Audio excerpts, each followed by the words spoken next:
Very good morning to all of you. In this very fresh day, we are making our first step in this new year for the next chapter of the event INVEN Ovations, which is conducted by UIY JIY committee in collaboration with ISL Students Chapter in University of Peradeniya.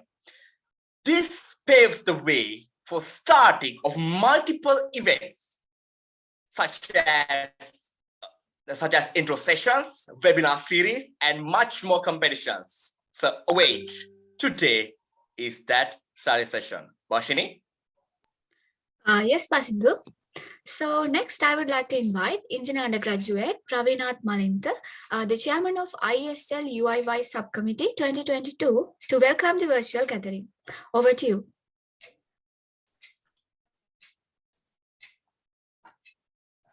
Thank you, Bashini. Good morning, everyone. It's a huge pleasure to welcome such an enthusiastic audience who have gathered here to such an amazing webinar today to gain maximum knowledge by a talented and experienced engineer in the industry. First, I would like to warmly welcome today's keynote speaker, Engineer Tarindu Suraj Chaturanga, and Chairman of ISL JIY UIY Committee, Engineer Kasun Pereira, Liaison Officer of ISL Student Chapter of University of Peradeniya, Engineer Mahanam Disanayaka, and all the other participants who have joined with us today. This will be the first episode of INVEN Ovations series of 2022, which is brought to you by the ISL UIY Committee in collaboration with ISL Student Chapter of University of Peradeniya. INVEN Ovation program is conducted to share the knowledge, industrial experiences, and exposure of engineers in the industry with the undergraduates while encouraging creativity, innovation, inventions, and developing soft skills in order to make them more precise, sharp, and prepared for the rapidly changing modern world with the technology. So I'm sure this will be the most valuable 1 or 2 hours of your day, and I request you to get the maximum out of it by actually actively participating in this informative webinar. So without taking much time, I conclude the welcome speech and hope you have a very successful webinar. Thank you. Over to you, Pasin. Thank you so much, Engineer Undergraduate Pravinath Malinta. And next, I invite Engineer Undergraduate Lakshani Patiranage, the Secretary of ISL UIY Subcommittee 2022, to present the recap and introductory presentation.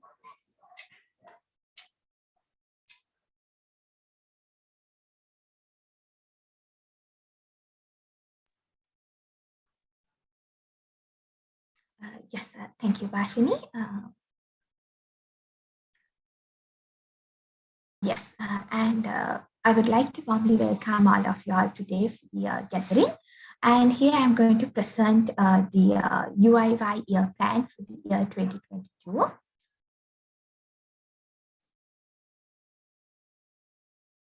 Moving forward, I'll just brief out, as you guys not that much familiar, what is IESL. The Institute of Engineers Sri Lanka ISL is a multidisciplinary professional engineering institution in Sri Lanka, and it is the foremost institute for engineers in this country.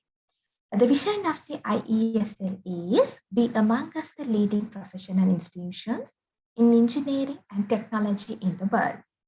The mission is to be the apex national body of engineers in Sri Lanka, which ensures internationally recognized and locally relevant standards in the professional practice and education in engineering, while actively supporting national development and the agency serving its members and the society at large. Moving forward to elaborate more about what is UIY. In long term, it's Undergraduate Inventor of the Year.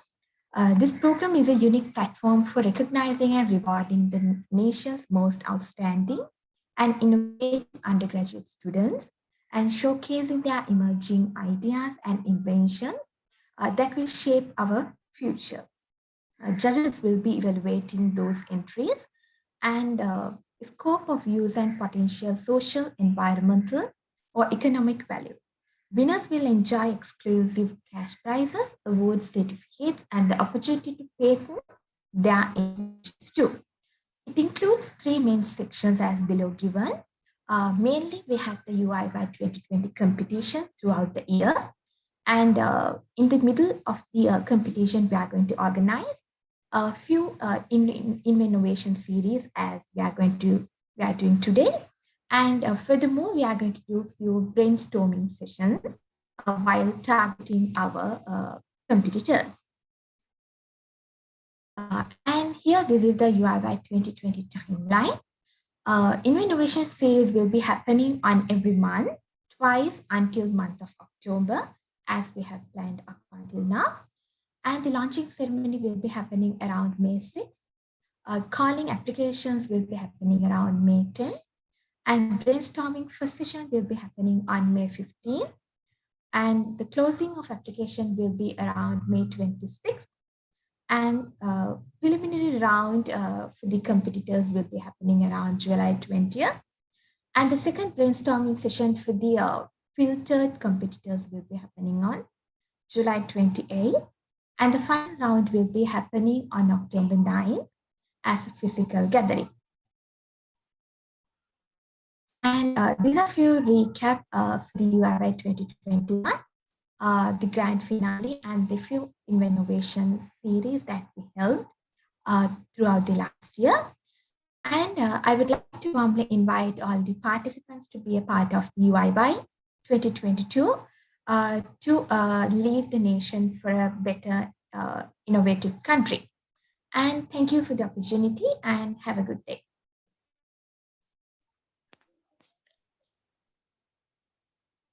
Thank you. That was the introductory session by Lakshani Patirage, engineering undergraduate, the secretary of IESA UIY subcommittee. So we are putting forward the first step in 2022 today. So let's see what happened in 2021.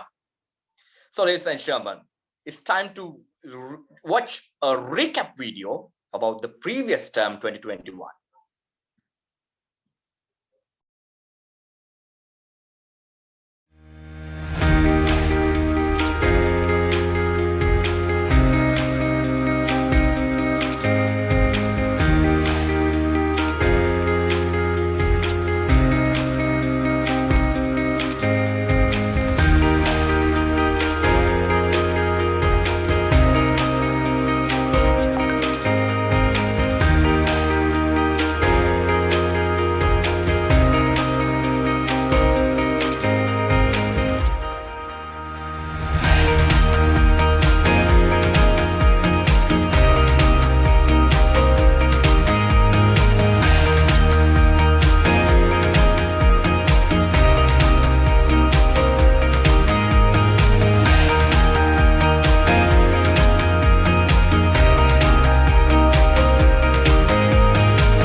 I think you might get an idea what happened in 2021. So let's move to the main event in today's session. So before moving forward, I would like to invite Engineer Kasun Pereira, the chairman of IESL JIY-UIY Committee in 2021, 2022, the council member of IESL 2021-2022, the system control engineer at Ceylon Electricity Board, to introduce the resource person for today. And also, I would like to remind you this small sentence that once the resource person is started his session, the participants are always allowed to ask questions through the chat box. And also another Q&A session will be given after the speech of the resource person. Thereby, you can open mics and ask questions face to face, or you can put questions in the chat box. But if within the session of the resource person, you are always free to ask questions in the chat box. We will choose questions and ask from the resource person in the Q&A session. Yes, it's time for Engineer Kasun Pereira, the chairman of IESL-UIY Committee. Are you there, sir? Thank you, Vasandu. Yes, you are clearly audible and whisper. You are free to go. Okay. A warm welcome to all of you all once again. The journey begins here for the first INVEN Ovation 2022 organized by IESL-UIY program. Let me take this time to share with you an insight of the UIY competition as well. UIY is a platform to showcase the talents of living innovative enthusiasts, to give the recognition and awards to upkeep the innovative attitude. ISL, being the apex engineering body of Sri Lanka, we encourage you, the future of Sri Lanka, to take part in this competition, make this an opportunity to emerge among the best young innovative talents. Without further ado, let me introduce the guest speaker for today. The burning question for all you undergraduates are having is whether to join the industry, whether to be an entrepreneur. Either the case, let me tell you, being innovative will be what that defines your future. Joining here today for the first INVEN Ovation session as our guest speaker, a charismatic entrepreneur with an innate desire for innovations from school. Competed in ISL JY competition as a proud Anandian, earned his bachelor's degree in electronic and telecommunications from University of Moratuwa. As an undergraduate, competed and been victorious in IEEE Industry Application Society competitions consecutively in year 2018, 2019, a passionate drone enthusiast having extensive knowledge and expertise in the areas of UAV and robotic applications, which had led to achieve many awards in both nationally and internationally. His passion has continued right through to presently hold CEO of his own startup company, SRQ Robotics, facilitates UAV services and industrial automation applications, predominantly catering to foreign markets. A diversified, talented person having many colors for his rainbow of titles, having a diploma in clinical psychology, a diploma in aircraft maintenance engineering, and also a patent holder for improper posture detector for backpacks. By all means, he's one person you, the undergraduates, can relate to, look into, and to be inspired to be an innovative future engineer. Please welcome Engineer Tarindu Chaturanga. We are highly honored with your presence, even at the midst of your busy schedule. Over to you, Tarindu.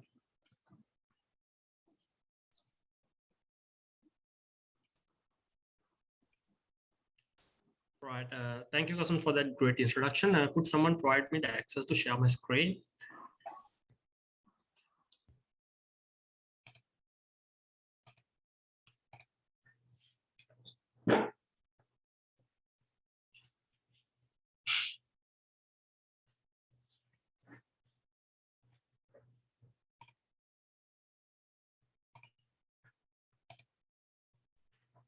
Right.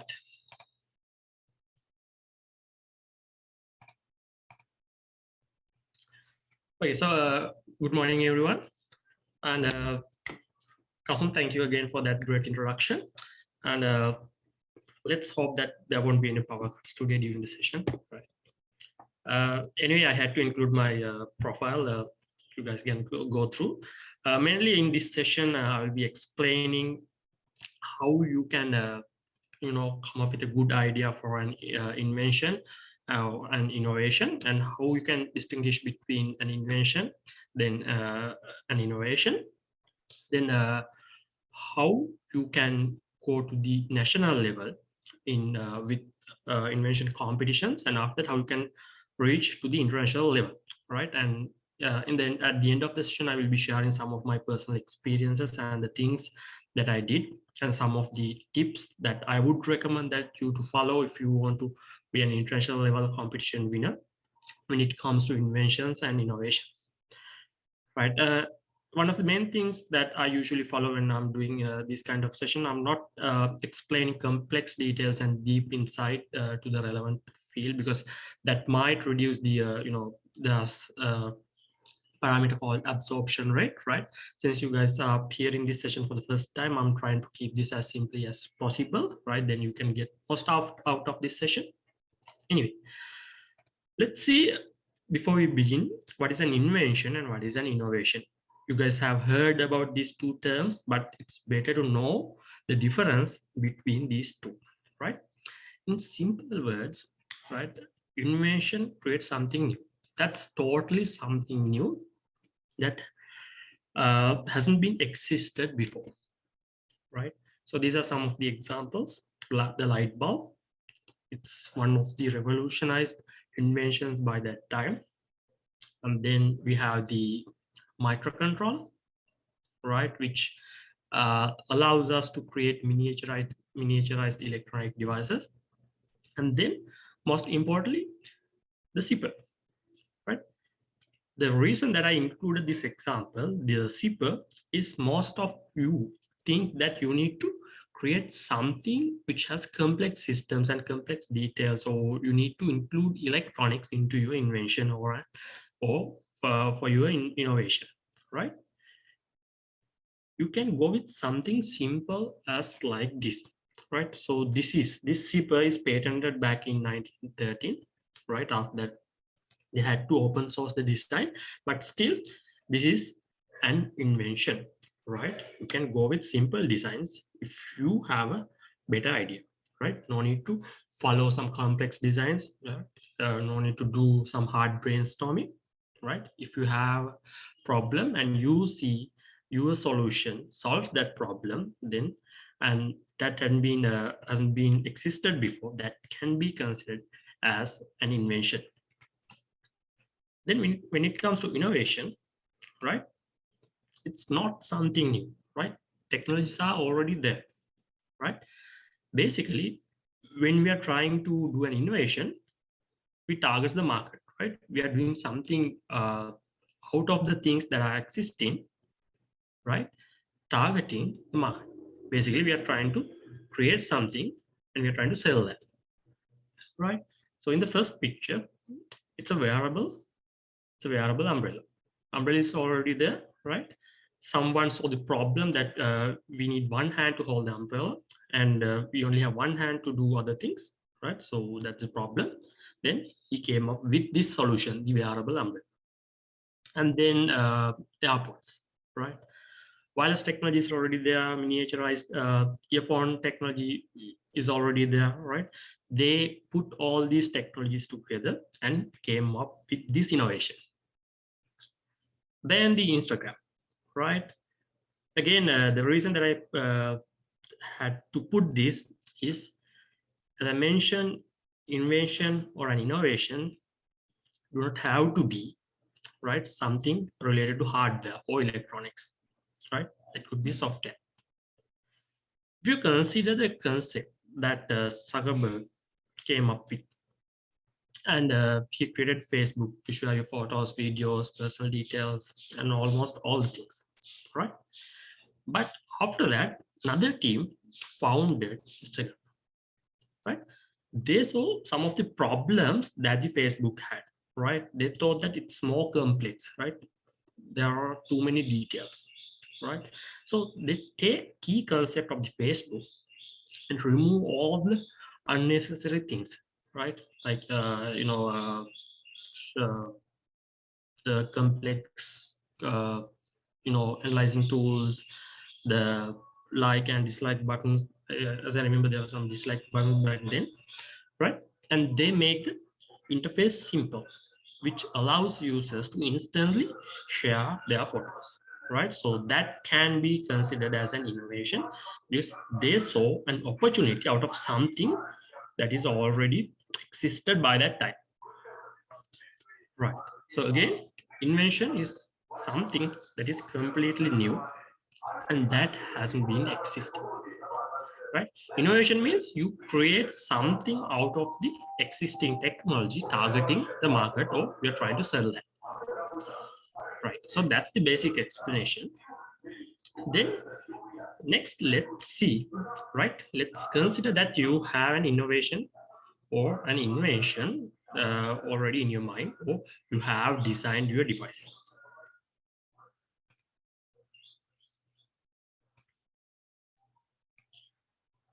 Right, so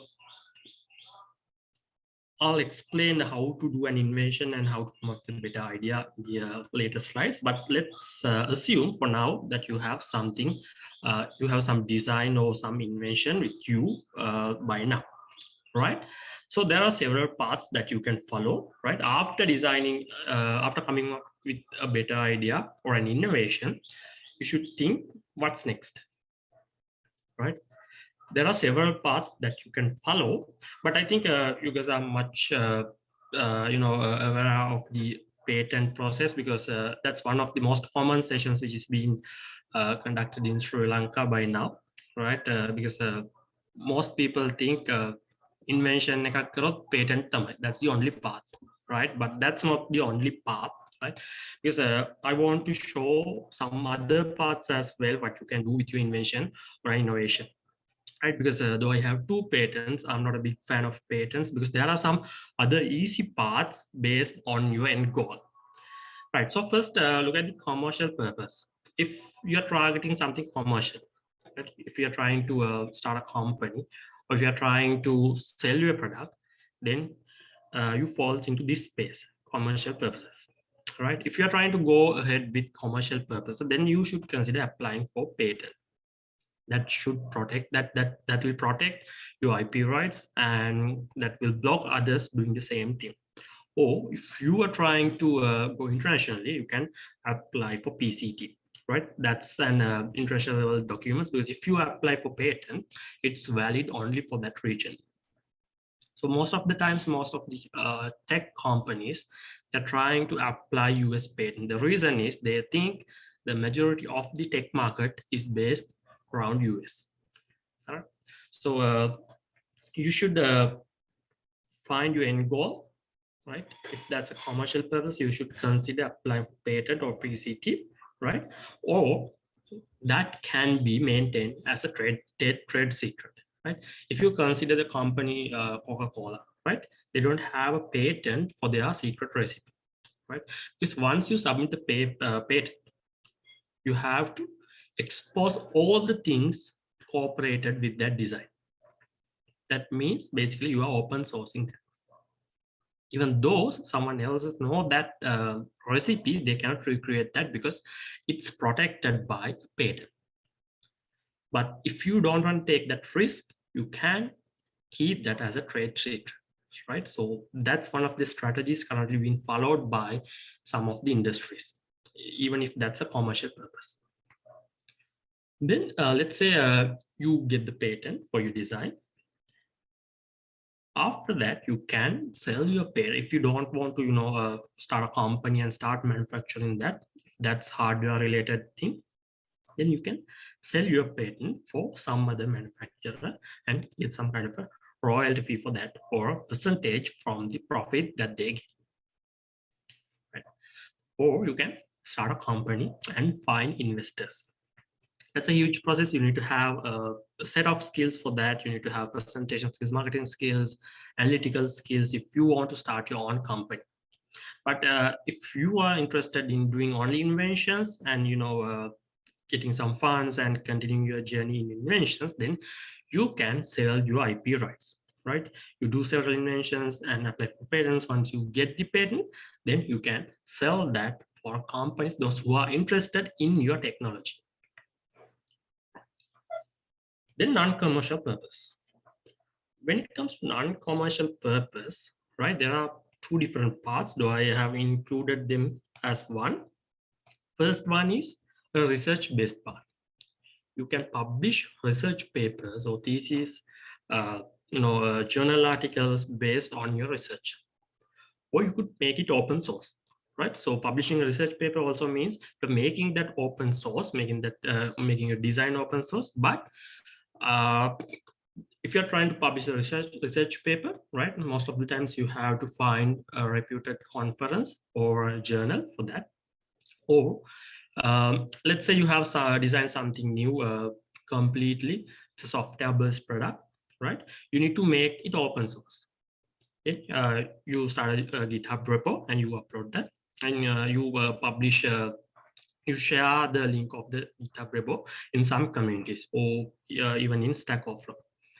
Then your project becomes open source, and you can find some other collaborators to work on the same project, right? There are many more advantages and privileges that you can get by starting an open source project, right? I'll explain that later, right? Let's go ahead with the research paper part, right? So if you try to publish a research paper, then if that gets published in a reputed conference, after that you can apply for research grants, right? You can find a supervisor from your university, and then you can apply for research grants to get better equipment, better resource persons for your particular research. Or you can present at competitions, and that's good for your profile, and you can include that in your CV if you get the chance to win that competition. Right. So this part is for those who already have some idea or an invention. What if you don't have an idea at the time? You need to come up with an idea or a design for some kind of competition or for some other thing, right? So the main thing, there are two paths that you can follow according to my point of view.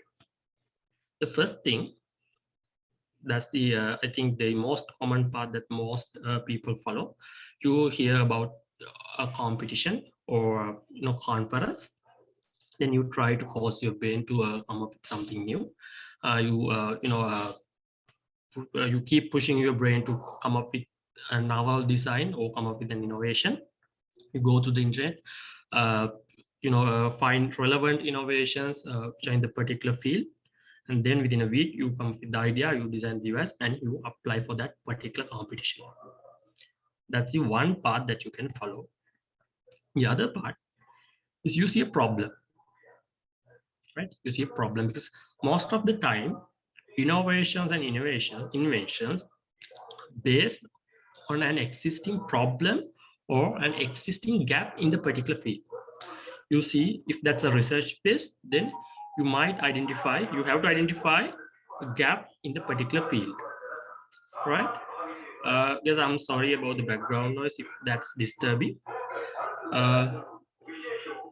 Let's wait for a minute. Let's see if that goes away.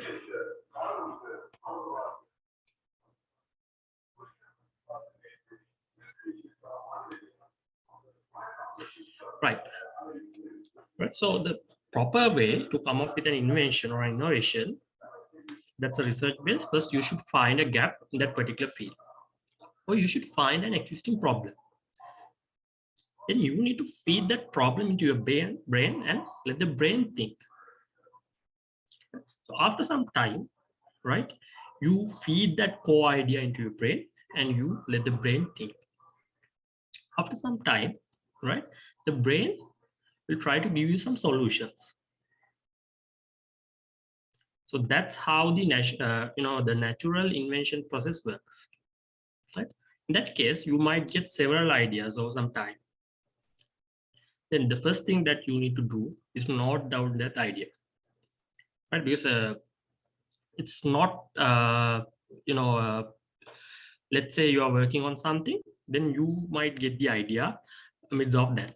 You might be traveling somewhere, then you can get the idea amidst of your traveling. then you should note your idea. That's the first thing. If you get better idea for identified problem, right? Because that can be an impulse or a momentary idea that would go away in few minutes. So the first thing is you should note down your idea. Is the thing that you have done is you feed your brain, right? You try to you're not trying to force your brain. You feed the brain with the core idea and the problem that you have, and you let the brain think. Right. The next thing is you don't need to have any kind of a technical knowledge to come up with this idea.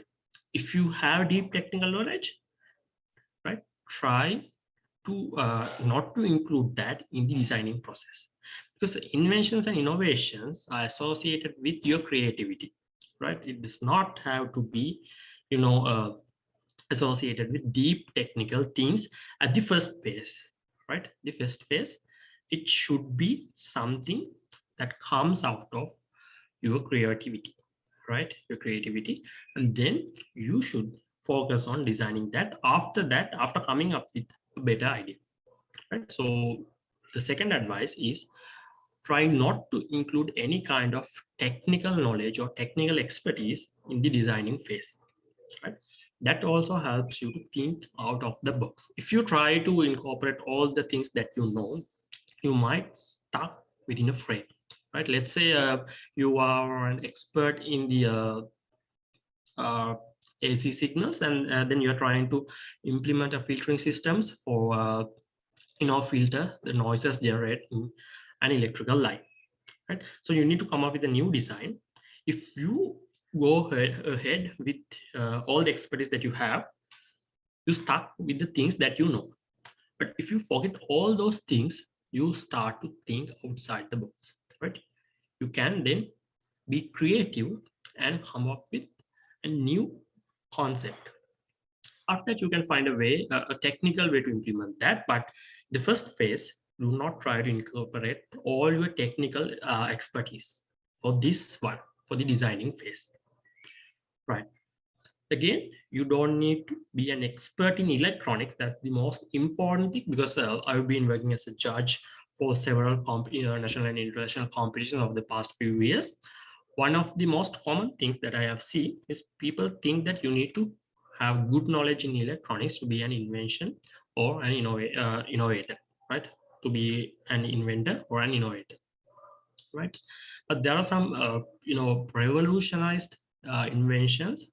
inventions that are not being created with electronics, right? So if you are interested in doing something totally mechanical or totally chemical related or totally construction based, that's totally okay, right? You don't need to incorporate electronics knowledge, right?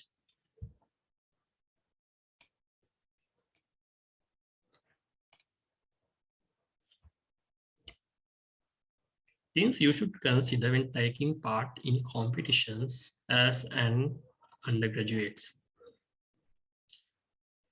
One of the most common mistakes that I have seen is there are several levels, right?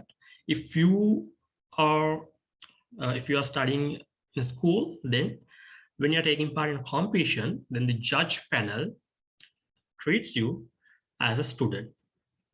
But what happens if you are an undergraduate and go to the same competition and do something that is relevant to a school student, right? That's one of the major mistakes that I have seen, because according to the first point, your design should represent your level of knowledge, right? If you try to light up a bulb with a solar panel, then that's a basic thing that does not highlight your expertise or the level of knowledge, right? Try to keep in this your mind, you are an undergraduate, so you should show your level of knowledge in your invention. Even if that's a simple thing, even if that's a simple concept, you should try to present it in more higher context. You should try to present more technical details or more complex things with your undergraduate knowledge, right? You should be able to distinguish between a student, a school student, and an undergraduate. Right? So that's the main thing. The second idea. Don't forget the core idea. Again, this happens a few years back. I was taking part as one of the judges at one of the school invention competitions. One of the students came with a design. As I remember, he was a grade 7 student. He has designed a torch, right? A torch which can be powered up using a solar panel, right? So I was listening to his explanation. The problem that he saw is we need to charge each and every day this type of torch, or if that's a rural area, we don't have electricity, then they can charge this, then they can power up this torch using this solar panel. And after that, I asked, what's the battery, what's the technology that you are using to charge this torch? He said, sir, battery. So the question that I got, torch right? So the thing that he has done is he had forgot the core idea when he moves forward, right? So first he had this concept to power up the torch with the solar panel, and after that he forgot this core idea while moving forward with this design, right? Again, so don't forget this core idea when you move forward. And try to keep your solution as simple as possible, right? So when you're doing an innovation, we're trying to find the simplest solution for our problem. We're not trying to seek for larger devices with complex solutions. If you can find a better solution for that problem with a few number of components, which can be created with a free, less capital. So that should be the target of an innovation. Again, another example.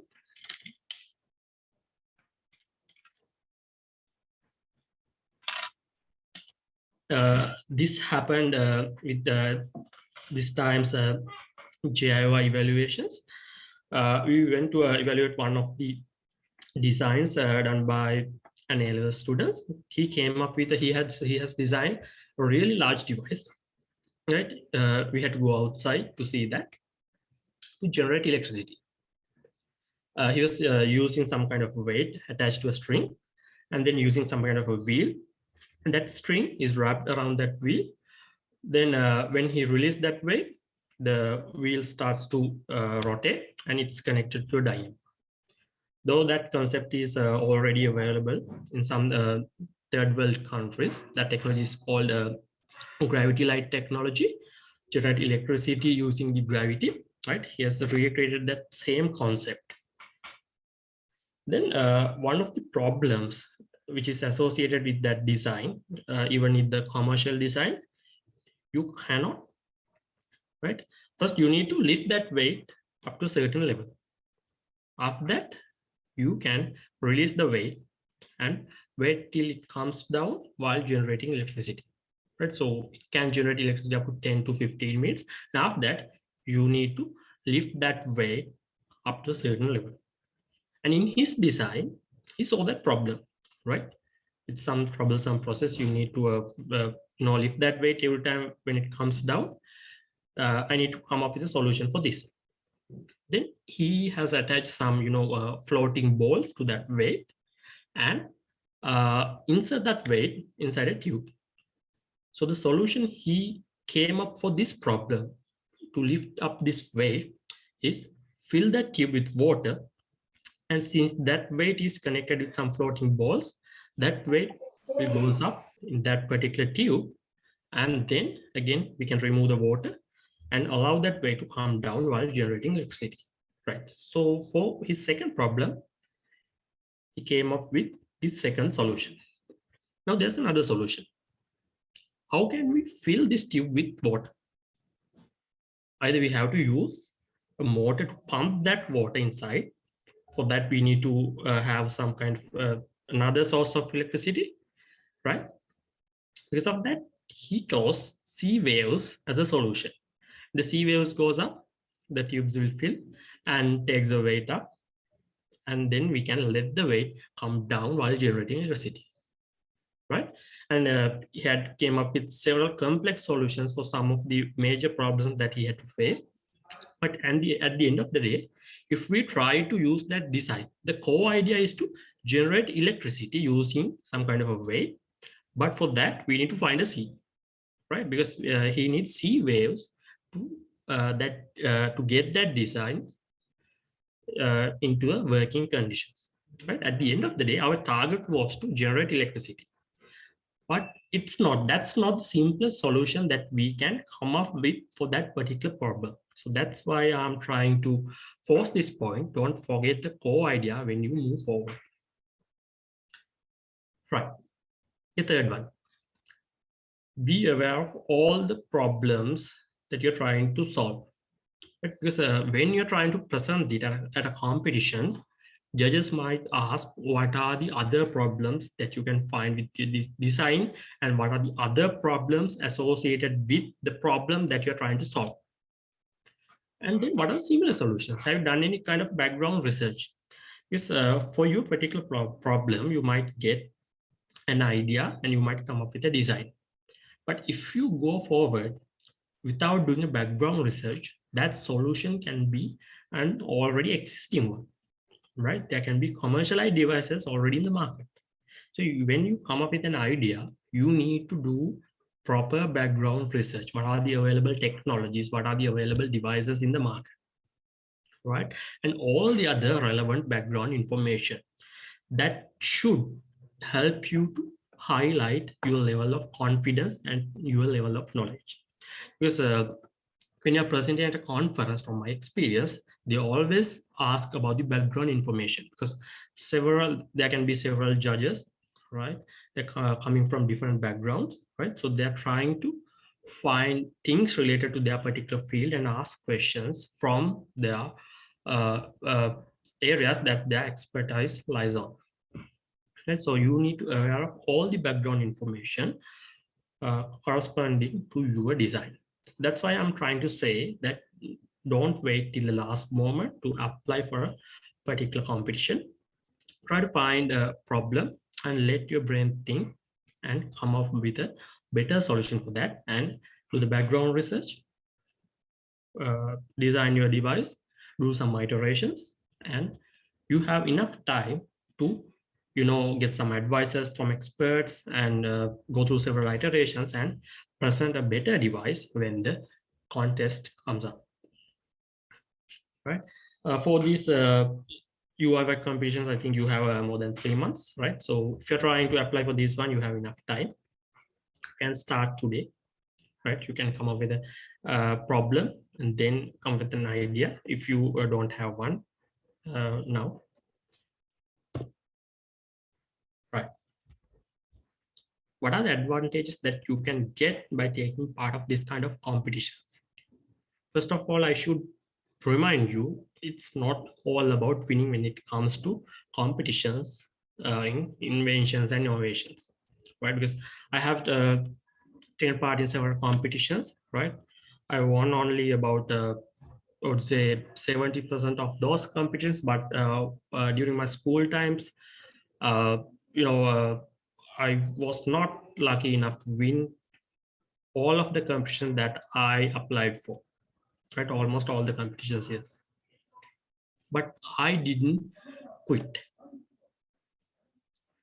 The first thing that you can get, the first advantage or the first privilege that you can get by taking part in these competitions, right? You can get a better idea about other competitors, how the same age people, right? How the people in your community works. What are the designs that they came up with, right? What are the expertise that they have, right? Then you can adjust yourself according to that. Otherwise, you don't get much chance to observe the community around you and observe the creative people around you and their designs. So this is the best chance you to have a better idea if you're trying to follow a career related to inventions or innovations. Then you should have this idea, the community. You should get an idea about the community around you. The second point, you get a free chance to get your design evaluated by an expert panel, right? Sometimes there can be expert you don't get the chance to meet, right? So that's the most important thing, right? Sometimes if you try to personally meet them, they will charge a huge amount of money. But in these competitions, you get this chance for free. You can present your idea, present your device, and get their advices. Even if they reject your idea, you give some advices how to, take your design to the next level. What are the mistakes that you have made? What are the things that you can add to your current design, and how you can improve your current invention or the innovation. I see these as the most important point when applying for a competition. Then you get the chance to understand about the strategies that usually work, right? When I mean strategies, right, you should always follow some kind of strategies to win a competition. There can be several strategies, but you can be creative and come up with strategies, and you can try out when you're trying to apply for a competition. That might not work, but after that, you know that that wouldn't work. The next point, opportunity to meet industry experts and reputed companies, right? So if you're trying to follow a career path, apart from if you're not interested in being the academia, if you're trying to follow be in the industry or follow a career path, then it's important to have some connections in the industry. For most of these competitions, there are several companies who are sponsoring, and there can be experts and the management team from that particular company coming to see these kind of competitions and these exhibitions associated with competition, and you can get to know them and have a better relationship with them even before going to the industry, right? So these are some of the key advantages that you can get if you take part in competitions like these, right? So I'll give you about 1 minute break to go through all the details that I explained and think of the things that you're not clear. And I think there's a Q&A session as well. If you have some questions, note down them and ask them at the end of the session. I'll show you all the slides that I went through.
Right.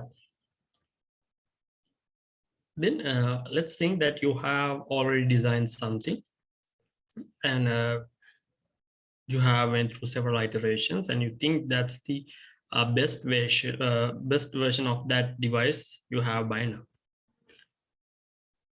Even if that's the best solution that you can find for that particular problem, there's a chance not to win that competition or not to get an achievement from that competition. The reason is you should properly present your design, right? There are some, I would say, poor designs, but due to the presentation skills, they might get selected for next rounds, right? So you should be focused on this step at least at the final week before the contest. Yes, as I mentioned, even if you have the best design for that solution, you should present that in a proper way. So this is the basic structure that I follow when trying to applying for competitions. First, you should define the problem domain. What's the problem you're trying to solve, or what's the gap that you have seen in the particular industry? Because these experts from the judge panel should be clear about the problem that you are trying to solve. Then what are the existing solutions for that problem? And if there are any available devices in the market, you have to mention those, because otherwise they would surely ask what are the existing solutions and what are the available devices for this particular problem that are already available, right? After that, you can present your idea. What are the available solutions? And this is the solution that I came up with. These are the advantages. These are the improvements over existing solutions. That can be presented at the last step. The judgment is clear about the idea and what you did and what are the existing methods already in the market. Right. Then there's a minimum chance to ask questions related to your design. Right. And another thing, there can be some other people in the judge panel who are not have much expertise in that particular area that your design falls under, right? So in that case, this process, these steps would help them to get a better idea of your design. Right? So if you have some creative ideas, you can include them as well. But this is the basic process that I usually follow when presenting an idea. Even now I'm following this strategy, right? That will help the panel to clearly get a better idea about your design. Right. Let's say as an example, right? Let's take a reference design and go through all the things that I mentioned up to now. Let's take the lights which can be charged with a solar panel, right? Let's say you're trying to come up with a better design for this, right? These street lights which can be charged using a solar panel. What are the components associated with design? Mainly you need to have a solar panel, the battery charging circuit, and then the light. What are problems that you see in this design? If you're trying to apply this design to rural area, then you can see there are some problems because the solar panels are expensive, batteries are expensive, and then batteries have a limited lifetime. You need to replace battery every 3 years or 5 years. These are the problems that you see. Then you need to come up with a solution, and that solution properly highlight the skills as an undergraduate. Let's say you just change the battery for currently they are using gel-based batteries. You change that battery to nickel cadmium because you think that's a cheap option that you can go with, but that option does not showcase your talents as an undergraduate. Right? So as a solution, you design a charging circuit which can stabilizes the the voltage fluctuations in the solar panel, and that circuit can also reduce the noise in that particular line. You show that with your circuit, the efficiency can be improved by 5%. And these are the things that you have done within your circuit, and these are the analysis results. These are the graphs that show how the noise gets reduced. That will surely showcase your design, your skills as an undergraduate. Right? So that can be considered as a better design, which can be done with your skills. Right? So try to consider that example when you're trying to solve some problem and come up with a better design. This is the most important part. Most of the things are from my personal experiences. Some of the tips that you can use to win competitions. right? So most of the tips can be associated with both national and international competitions. The reason that I have included some points is that the most of achievements that I have got up now are almost from international competitions, right? The first one is make adjustments to your design to align with the guidelines. This is one of the major mistakes that undergraduates do. Let's say the guideline says there should be an LED to indicate the status of that device, but your original design does not have an LED. So what usually people do is they present their idea or the device as it is. They expect the judges to adjust their rules and with your design. They don't follow the guidelines.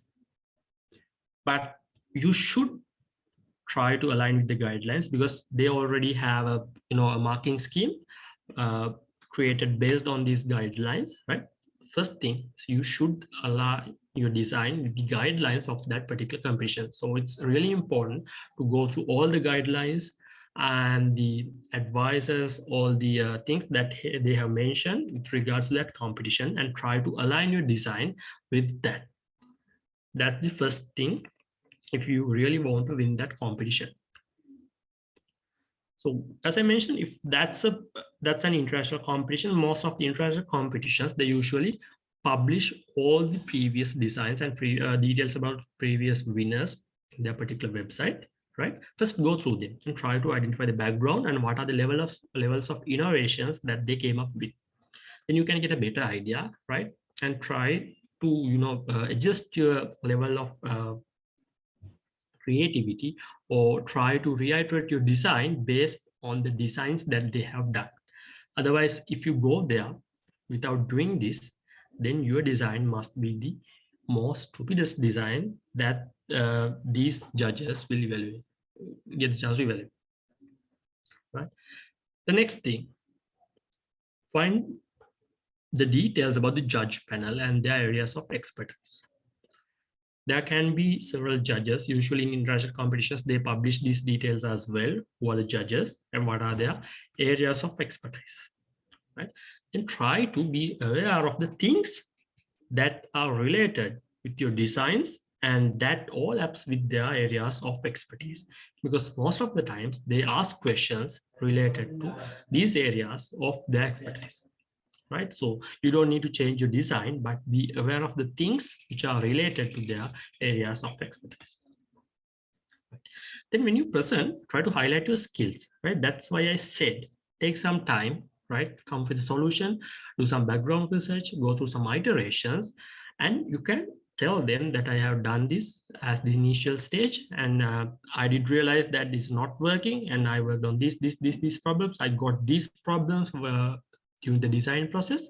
And in that case, you're trying to showcase your skills that you have and that you have spent a considerable time working on this particular design, right? So when it comes to invention, it's not like when you hear about a competition and within a week you come up with the design and you build something and then you present, and after that you throw that design away. Then again, for another competition, you come up with a different design, you go there, and if you don't get a chance to win, you throw that design away, right? This does not work like that. You need to stay with the same design, apply for several competitions, get their ideas, comments, reiterate your design, and come with a better version when you apply for that competition or for another competition next time. And try to add some personal experiences if possible. What I mean by personal experiences, you can mention, I faced this problem several years ago. Now I'm facing this problem. As a solution to my problem, I created this. That really would be a plus point when you present your idea, right? Or if you get a chance to face some kind of a situation, and after that you start thinking of what can I do for people who face the same situation, and as a solution, I came up with this device. That would give a better impression for the judge panel that you are trying to solve real life problems. Right.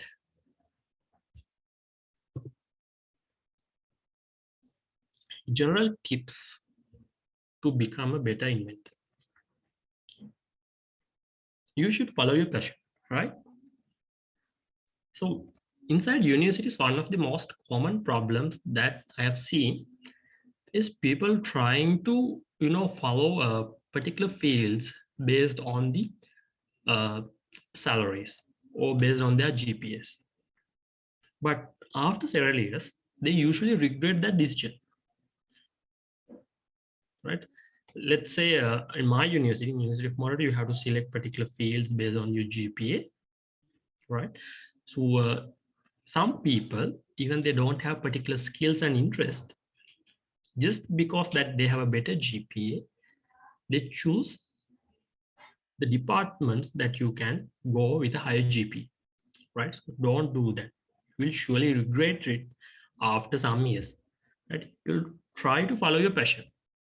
Try to find your passion and try to find your interest and select a field or do inventions, innovations related to your, the areas that you have passion. Because when you try to apply for a particular job or even for a, scholarship, all your skills, all your modules that have done, all your achievement, right, should be aligned with some particular field. If you have done, scattered things, right, that are not relevant to the path that you're trying to follow, right, then when evaluating a CV or the, academic profile, they might get confused. Because another common mistake that people do is they're trying to follow some academic modules just to make their GPS better. But at the end of the day, if you're not following the things that aligns with your end goal or aligns with your passion, then you might get in trouble once you graduate. As a best advice, then stay up to date with corresponding interest rates. Usually every day I spend 1 or 2 hours going to news sites, related YouTube channels, and I'm trying to stay updated with my particular industry. Because you should be aware of what's happening out there. What are the new designs in the world? What are the novel designs that are available in the market?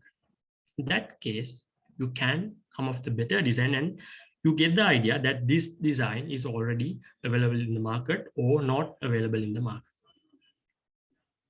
Right. The third point, I think I mentioned that before, right? Use your technical knowledge at a minimum level. The first phase in the, in the creativity part, the idea generation part. After that, you can use your technical knowledge. And if you don't have enough technical knowledge, you can get support from others as well, from your academic supervisor or some other experts as well. But in the first phase, try not to incorporate your technical knowledge. Right. So that's all about my presentation. But before ending this, I will share some of my personal experiences. One of the things, advantages that you can get by taking part in this kind of competitions is you can stand out from the crowd when you go into the industry, right? Because during the past 2 years, I've been evaluating several CVs from different universities, but for the same company, right, there can be several graduates from the same university who are trying to go to that particular position, right? So when the time they evaluate CVs, they see the same set of projects. Usually we put all the academic projects in the project section. GPA, it's just one line, right? There are several more details or several other things that you can put in your CVs. But if you put all the academic projects, right, they see those in every CV that they get from the same university. But if you include something like this, that will surely help you to stand out from the crowd. Right. So this is one of my personal experiences.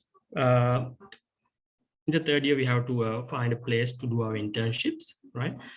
Then I applied for several foreign companies and institutes. And there's a specific research organization in Australia.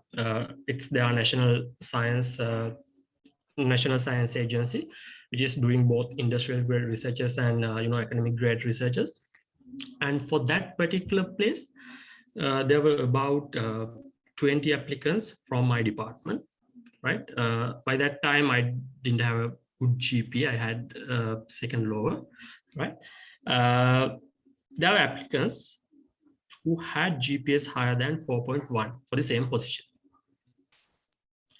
When they evaluate CVs, they wanted to find someone who had some, skills which cannot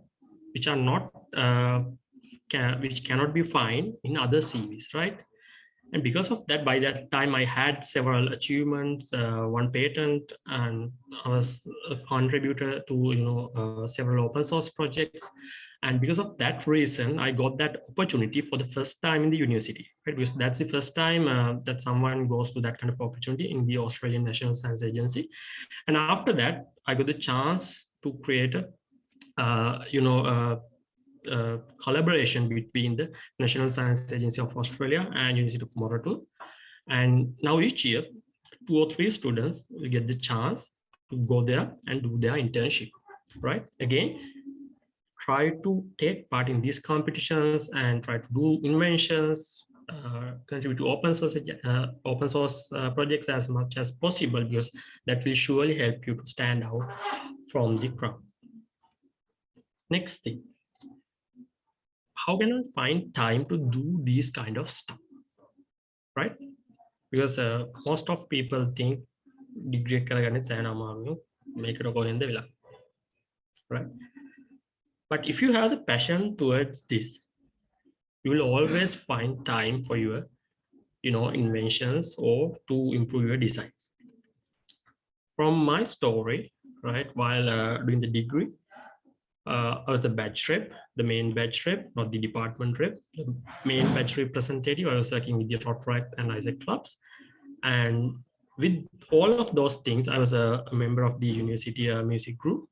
With all these things, I was able to find time to do my inventions as well, right? So do not try to think this as a burden for your degree. You should have some, extra skills to stand out from the crowd apart from your GP. Right. So that's all about the presentations. Let me know if you have questions related to this presentation, or it could be any other thing related to inventions and innovations. Thank you, Engineer Tharindra Suraj, for the valuable presentation. I believe now is the time for the Q&A session.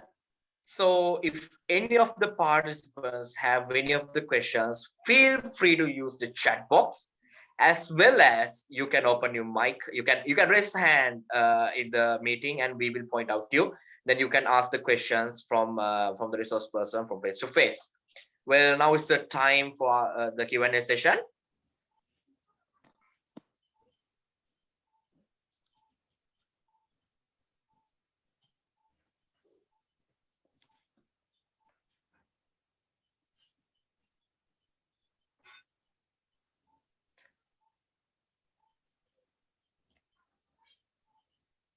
So the time we have allocated for the Q&A session is a little bit lower because of the time range that is given for this particular event.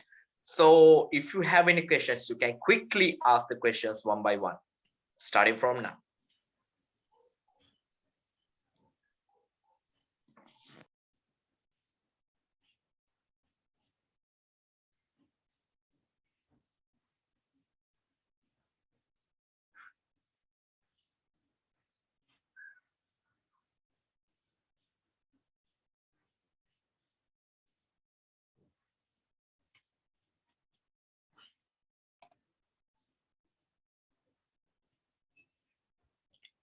Right, I think we have one question. As an undergraduate, can we obtain patent for our inventions, or is it yeah? Thank you for asking this question, because this is one of the most important points that you should consider. If you are trying to obtain a patent as an undergraduate, universities have special procedures. Usually, according to university's laws, the IP rights should go to university, and your name can be mentioned as the inventor, right? That's the usual procedure. But if you think that it's not fair enough that you have spent your money and use your resources for the invention, and you have not choose any kind of a resource from the university, then you can meet the legal advisors from the university and administration and ask what's the option that you can follow to get this IP rights for your name, right? So keep that in mind, keep that in your mind. First, you should meet your supervisor if you have a supervisor, or then you should meet the legal advisors of your university. Usually there are some other entities inside the university which supports for entrepreneurship related things and inventions. And if you have such teams, you can meet them as well to get a better idea of the proceeding.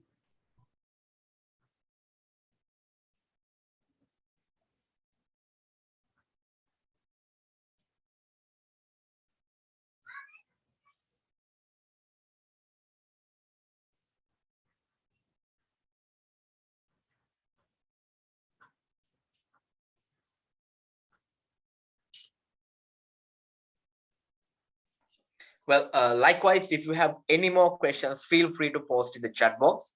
And also, you can raise hand, we will point out you, and you can ask the questions face to face or by opening your mic too. So if you have any more questions, you can ask. You still have the time. Yes, we have another question here. May I read it? Yeah, go ahead. Well, Shamara Dilshan is asking this question. After graduating, can we tend to innovate with the time? But that's an after doing question, right? So after graduating, can we tend to innovate with the time? Yes, I believe. As I mentioned, if that's your passion, yes, because according to my point of view, there are two kinds of people who are interested in following a career path, right? So one type is they're trying to go ahead with their career path, and they're trying to adjust their all things with that salary scale. But the other type, they're trying to implement their own things while following their career path, right? So try to find what are your end goals and what you're interested in.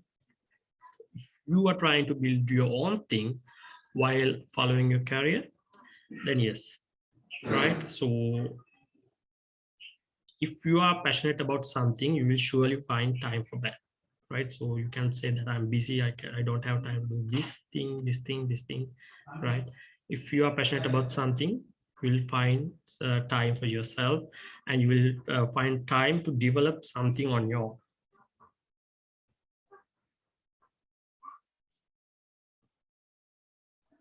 Yes, thank you for the question. So any more questions? You can use the chat box.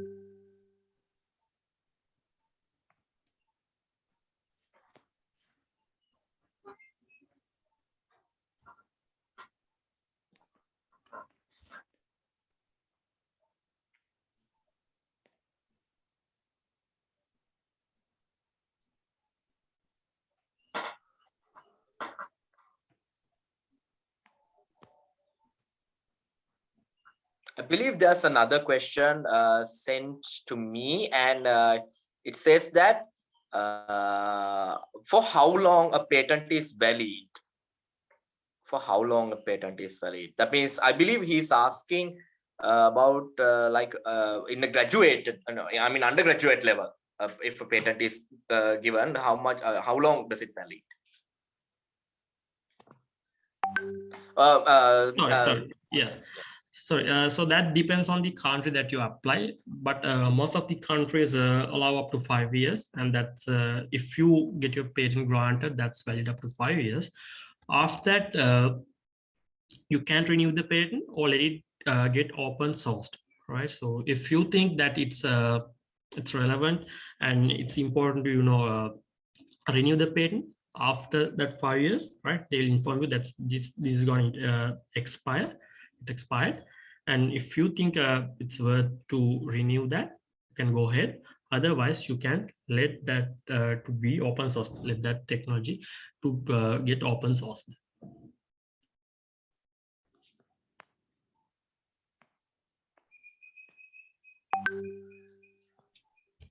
So we have another like 10 minutes for the questions.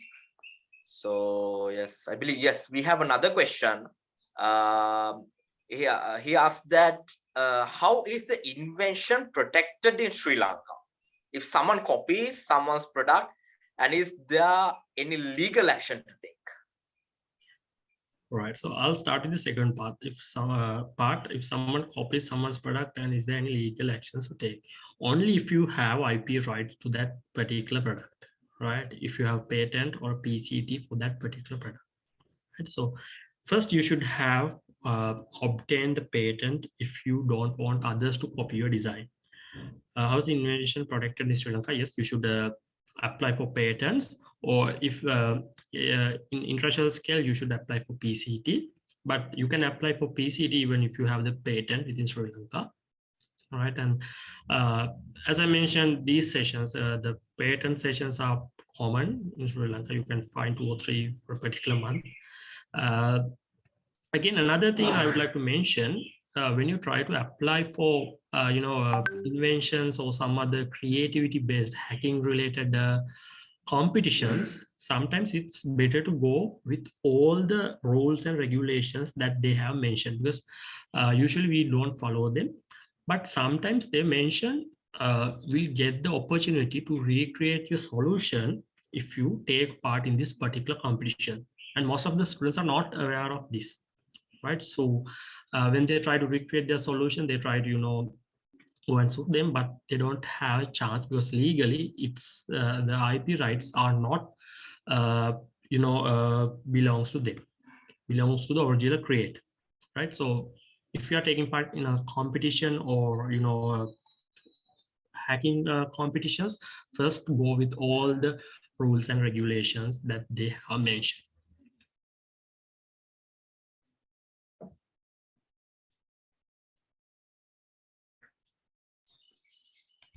Yes, thank you for the question. And still the chat box is open. You can ask any question. I believe the same person that will send me the last question is asking how long the process takes place. That means I believe the patent taking, I mean the obtaining patent, the time.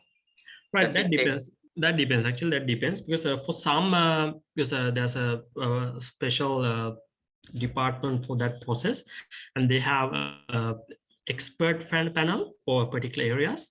Right, if they can find a particular expert in the field that you're applying for, you could get the patent within within 6 months. Right, but sometimes for my second patent, it took about 1.5 years. Right, it took 1.5 years because they said we need to find some kind of expert in that particular field. But another thing that I forgot to mention, if you try to apply for a patent and if it gets rejected, right, don't get discouraged, because that always happens. So once we get a notification from the patent office that your design has we had to reject your design, they usually mention these are the details that we found which is not relevant to design, or which is not unique for your design. Right, so what we usually do is we reiterate our designs, and they also mention the similar patents which have the same points mentioned. We try to get rid of those points, and then we appeal for that patent. Thank you for the question. So we are having still a little time for another question. Another one question, we have still time. So yes, is there another question? I think there's another question, right? I will read the question. Sir, you describe the difference between innovation and invention. If we innovatively make an item with existing knowledge, and can we apply patent for that product, or how can we own the product? Yes, how can we own the product? Right. Let's take the airport as an example. All right, I mentioned the wireless technology is already existing, the miniaturized sound technology is already existing, and there are these particular companies have applied for patents for that technologies. Right, one path that you can follow is you can use open source technologies to your product. In that case, you don't have to, you don't get any kind of trouble in terms of IP rights, right? In that case, in your patent application, you can mention I use these open source technologies, and using that, on top of these technologies, I build these things. That's one way, right? Another thing is, once let's take wireless technology as an example, and let's assume that there's a patent for that, right?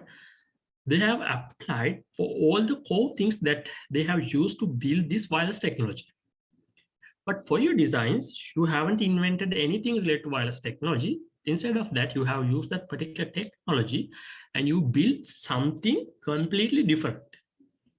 In that case, you can mention, I use this from this patent, right? And then I built this, which is completely new from this design. Right? And they go through the things that you're trying to claim. There's a separate section called claims, which are the things that you claim rights for, right? They go through your claims section and try to find any overlaps with other patents. If there are no overlaps, then they'll grant you the patent, right? Yes, you can apply patents for innovations, because again, for iPhone, AirPods, they have more than 100 patents, even if that's an innovation. Yes, I believe the time allocated for the Q&A session is now officially over. So let's move to the next part of the agenda. So I believe Engineer Tharindu Chaturanga has spent his valuable time and came to this session. So it's our way to show our respect to the resource person. So, dear sir, I would like to invite the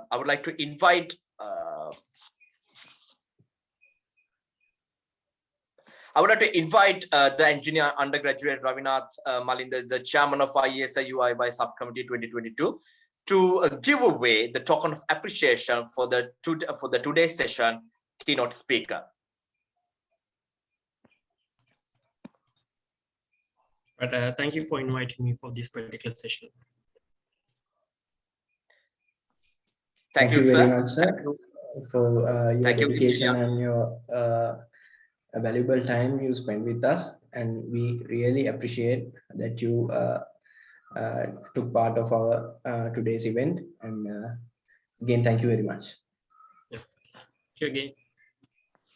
Well, that remarks the main event of today. So I believe this will be another session for starting for the putting forward the first step for an year-round sessions. So over to you, Bashini. Yes, Pasindu. So again, thank you very much, sir. And we are really thankful to you for delivering such an important session today. So it's an honor to have you with us on today's webinar. On behalf of the ISL UIY and ISL student chapter of University of Peradeniya, I sincerely appreciate you for taking out time from your busy schedule to provide us with such valuable information. And now I invite the engineer undergraduate Tharindu Basnayakar, the chairman of ISL student chapter, University of Peradeniya, to deliver the vote of thanks.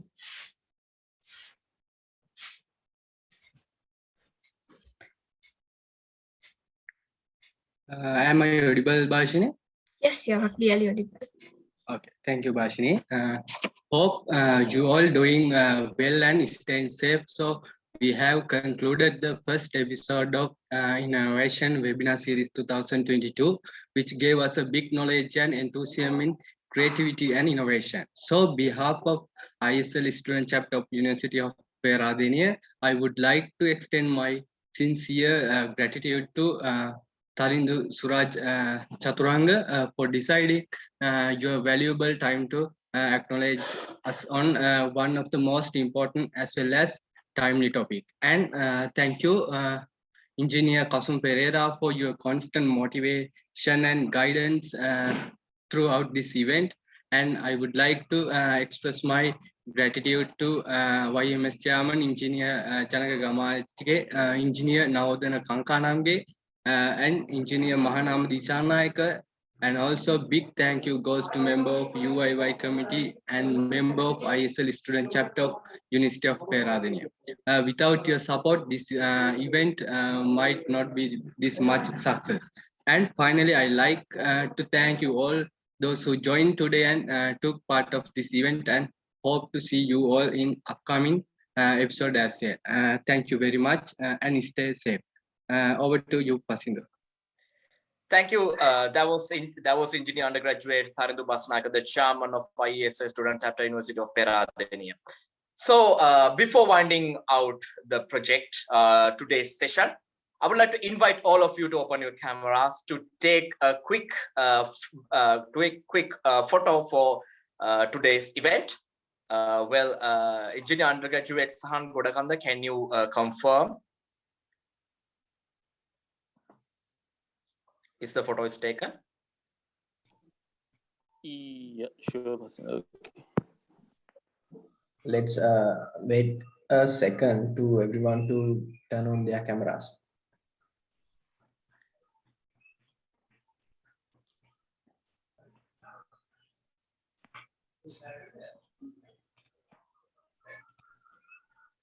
Okay.